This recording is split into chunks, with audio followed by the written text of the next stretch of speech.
Bien, bonjour à tous et bonjour à toutes. Alors, je continue donc mon exploration de la géométrie repérée, comme nous avons commencé la fois dernière.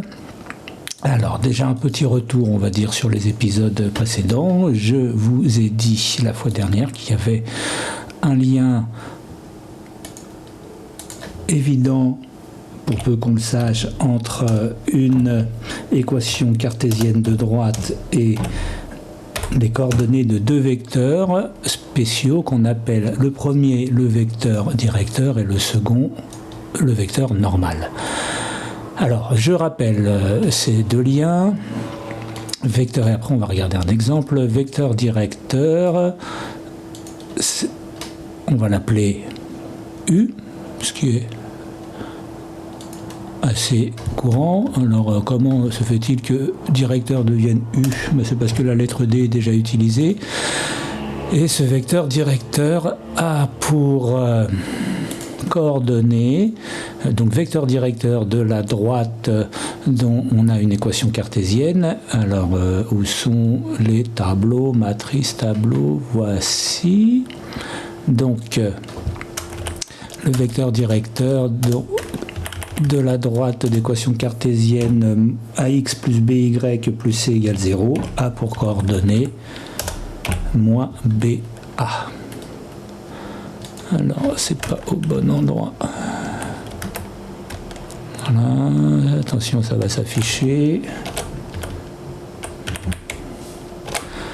Voilà, donc ce vecteur U de coordonnées moins BA est directeur de AX plus BY plus C égale 0. Et j'avais dit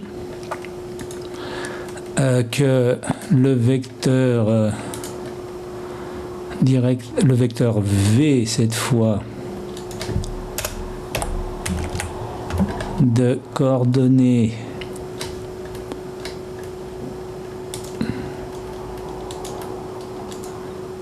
ça vient. Voilà, et là, ça vient tellement vite que j'ai fini. Donc, de coordonnées AB est qualifié de vecteur normal. Alors, je mets côte à côte ces deux expressions, parce que ces deux expressions sont en lien avec la droite dont on a une équation cartésienne ici, ax plus by plus c égale 0. Donc je vous avais donné aussi l'activité 1 et l'activité 2 à faire, et vous aurez le corrigé en même temps que cette vidéo, qui tourne autour de l'idée du vecteur normal. Et on voit que, regardez, un calcul rapide, moins b fois a moins ba, plus a fois b, donc plus ab, ça fait 0, et on voit bien que ces deux vecteurs sont orthogonaux. Alors, tout de suite, un exemple en action. Si je demande à ce logiciel, ce joliciel, de me tracer la droite d'équation 3x plus 2y moins 5 égale 0, c'est fait. La voici, 3x plus 2y moins 5 égale 0. Alors, si je prends donc un vecteur de coordonnées moins 2, 3, on va tout de suite voir ça. Moins 2, 3, je pars d'ici, hop, 2 pas, donc moins 2 pas et 3. C'est exactement le même exemple que j'avais utilisé la fois dernière. Nous avons effectivement le vecteur U directeur de la droite. Maintenant, si je prends le vecteur de coordonnées, alors 3 et 2, donc 3 et 2 que voici, c'est le A et le B, donc 3 et 2, donc je pars toujours d'ici, 3 pas, 2 pas, et nous avons effectivement un vecteur normal à cette droite. Alors, à l'aide du vecteur directeur ou du vecteur normal, on trouve les coefficients A et B pour l'équation cartésienne, ce qui ne nous donne pas l'équation cartésienne d'une droite donnée, mais un début d'équation cartésienne pour toute une famille de droites, une famille infinie de droites qui sont toutes parallèles. Donc si je vous donne juste le vecteur U ou le vecteur V et que je vous demande de trouver une équation cartésienne de droite, vous êtes bloqué, il nous reste le C à trouver. Alors comment on trouve le C? Très souvent à l'aide d'une information supplémentaire, et cette information supplémentaire, ce sera les coordonnées d'un point. particulier par lequel passe la droite. Donc là, si je veux chercher cette droite, que je vous donne juste un vecteur directeur, ça ne sera pas assez, mais il nous faudra un point supplémentaire. Alors par exemple, si je vous prends, voilà, ici je choisis de chercher un point de coordonnées entières. Le point de coordonnées 3, moins 2, ce point-là, cette information-là vous permettra de trouver le coefficient C qui est ici. Donc les coefficients A et B viennent des vecteurs, soit du vecteur directeur U, soit du vecteur normal V, et le coefficient C viendra d'une information supplémentaire, et en général, les coordonnées d'un point de la droite. Voilà. Ça, c'était ce dont nous parlions la fois dernière. Alors, j'attire votre attention aussi sur un petite chose que vous avez déjà vue. Je laisse à l'écran ce que j'ai déjà écrit. Et si je considère, par exemple, une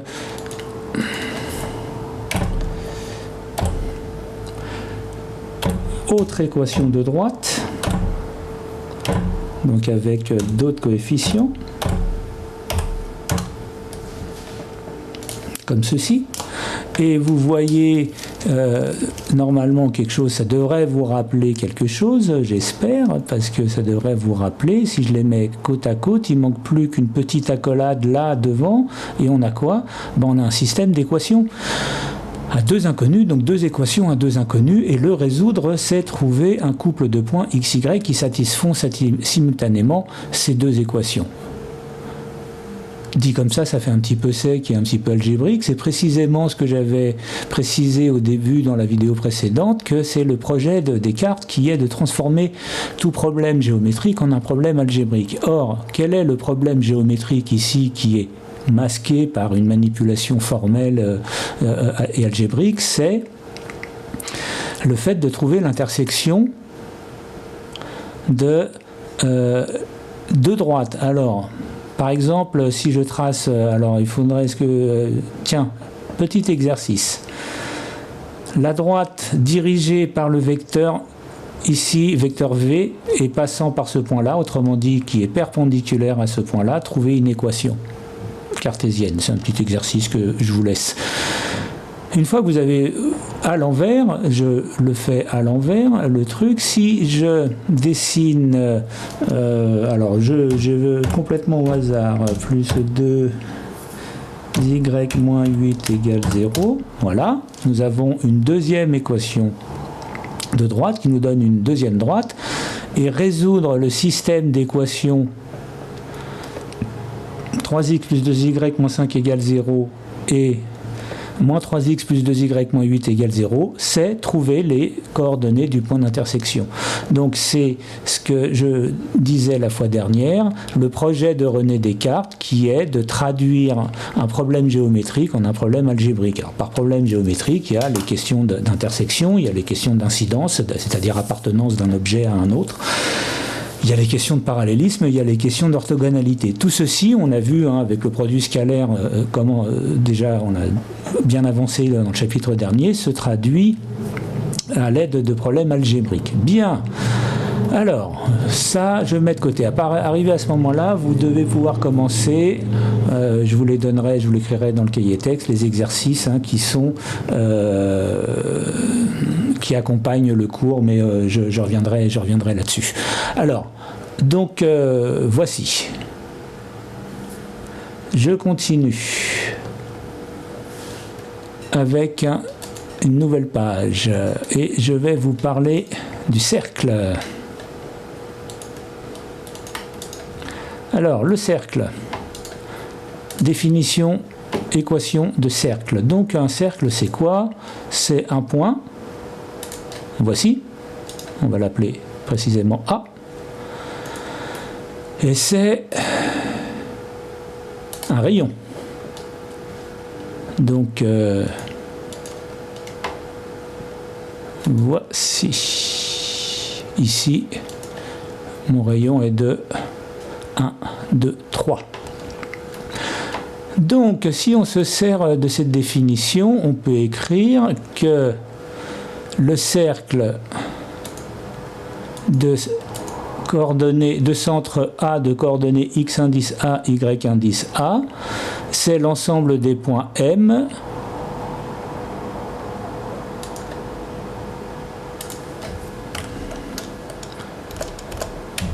tel que le vecteur, la norme du vecteur MA, alors là,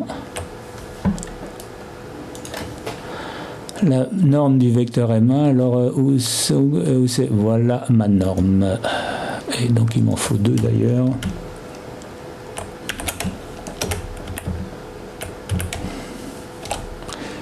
Peut-être pas encore, vous allez voir pourquoi. Hop. Je remets une petite norme à l'intérieur de ma norme, voilà, et là. Donc la norme du vecteur MA égale le rayon. Alors ici, mon rayon est de 3. Alors, ça, c'est donc définition du vecteur, du cercle à l'aide du vecteur, donc centre et rayon. Une deuxième définition qu'on a vue, c'est si je prends, alors ce point-là s'appelle B, et ce point-là va s'appeler C. Voici, c'est très original. On a vu dans le chapitre précédent qu'une autre manière de définir toujours ce cercle-là, dont le centre est A, mais cette fois le diamètre est BC, c'est sous la forme, à l'aide du produit scalaire. Donc, pas accent là, je veux toi. Donc, c'était sous la forme MB, vecteur MB. Scalaire, alors on va mettre un point, il se met tout seul, voilà. Scalaire MC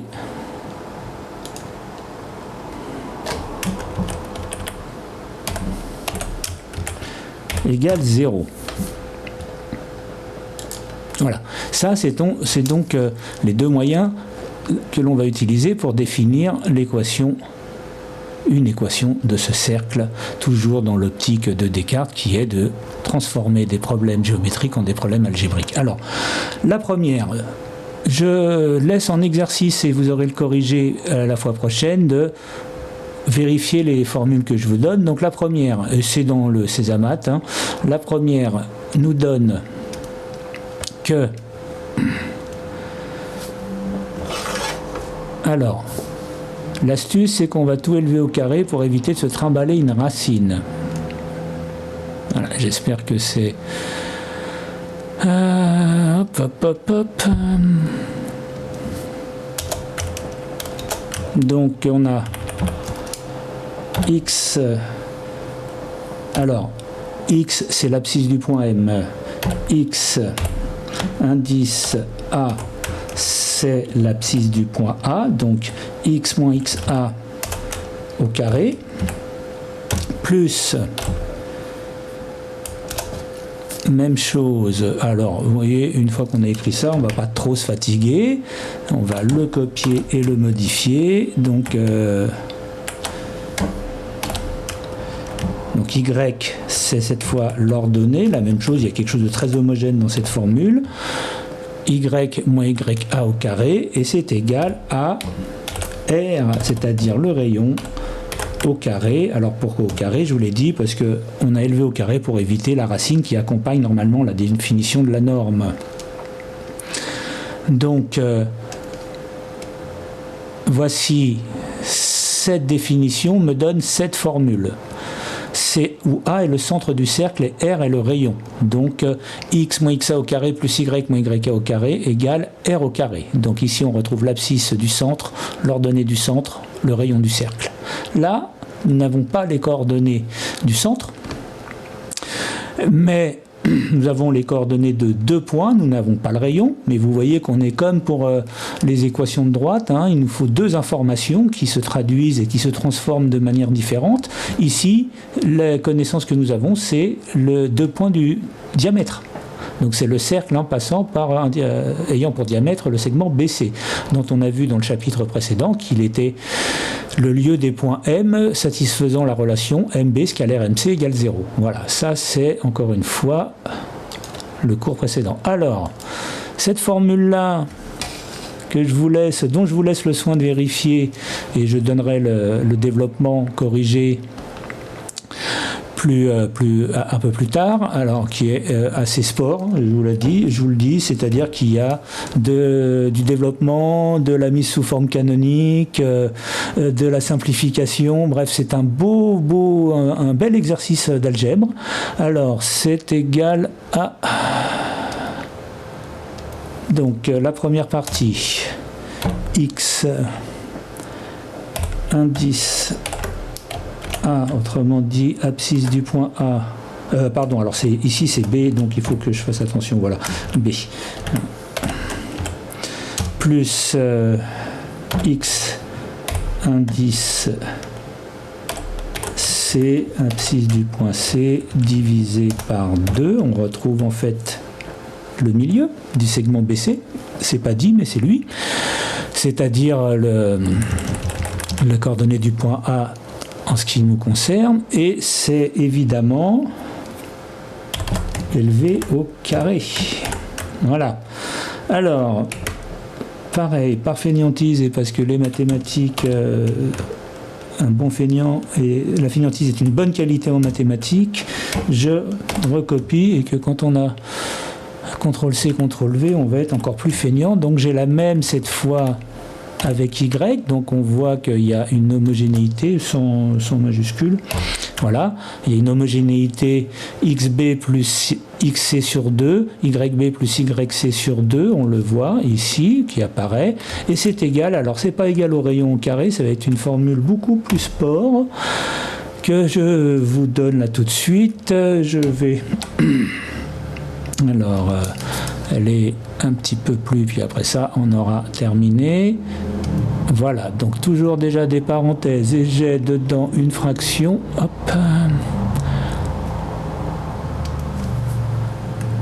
Voici. Donc, dans cette première fraction, j'ai XA, X indice A, moins, et c'est ça que cette petite astuce, pourquoi moins, que je vous laisse découvrir en le faisant vous-même.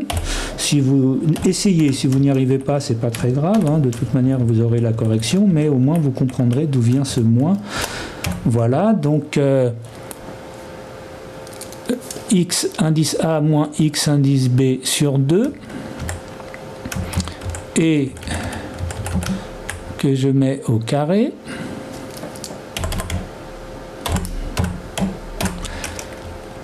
Et je vais copier tout ça, toujours pour la même raison, parce que j'ai terminé. Donc, la même chose plus, et la même chose avec des Y. Donc, Y, ah, excusez-moi, j'ai fait une petite bourde, c'est pas A, mais B ici, et C ici, et même chose là. J'ai été un peu vite. B et C. Voilà. Voici donc cette formule dont je vous disais qu'elle était un peu plus trapue. J'enlève le quadrillage qui nous gêne. Voilà. Donc maintenant je l'affiche. Voici la formule. Regardez. Alors, elles sont en fait complètement équivalentes. Avoir l'une, c'est avoir l'autre. Regardez, ça, c'est l'abscisse du milieu, en fait, du diamètre. Et ça, c'est l'abscisse, c'est l'ordonnée du milieu. Ça, c'est quelque chose d'un petit peu plus rock, mais dont on pourra montrer sans problème que c'est lui, en fait. C'est le rayon. Voilà. Donc, ces deux définitions donnent des résultats qui, en apparence, sont différents et qui, en réalité, ne le sont absolument pas. Mais c'est souvent comme ça en mathématiques. Une pièce a deux faces, et voir l'une, c'est avoir l'autre. Bon. Arrivé à ce stade-là, je vous laisse. Donc, je vous recommande d'essayer de démontrer ces formules, et je vous donnerai le corrigé détaillé avec la vidéo demain. Je vous recommande de regarder les exercices qui accompagnent cette partie du chapitre Césamat, donc géométrie repérée, qui est sur Internet, et c'est après le cours. Il y a des chapitres d'application. Je vous donnerai les coordonnées dans votre cahier de texte, et puis je vous dis à très bientôt. Ciao, ciao.